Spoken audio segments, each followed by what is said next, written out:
Hi, let's look at this 2019 O-Level E-Maths paper 1. This is question 11b. Alright, so we have a factorization question over here.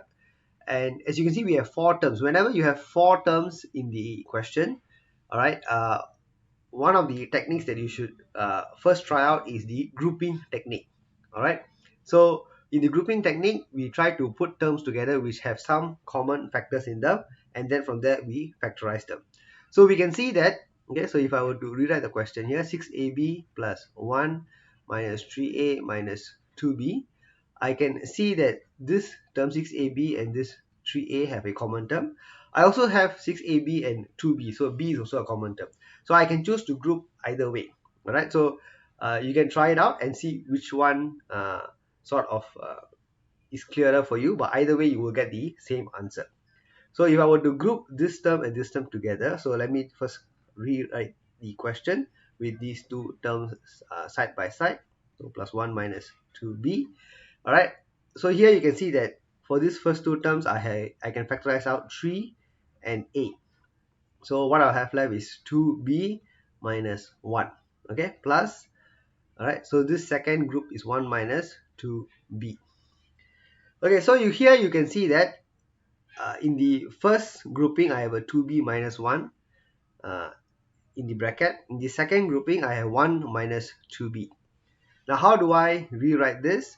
So we know in maths, okay, if I have, for example, x minus 1, I can factorize out the negative sign and put it as 1 minus x. Okay, why? Because if I were to multiply this inside, I'll get minus 1. Multiply this inside, I'll get minus times minus, I'll get plus x. And this is x minus 1, which is the same as the original expression. Okay, so in order to change the positive and negative of a factored expression, I can change the sign that is outside the bracket.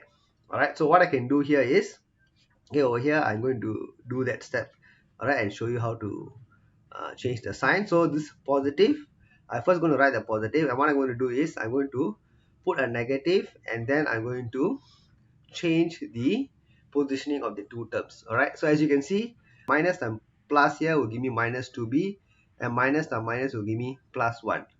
Alright, so this factorization here is not changing anything. Okay, if I were to expand it inside, I'll get back my 1 minus 2b.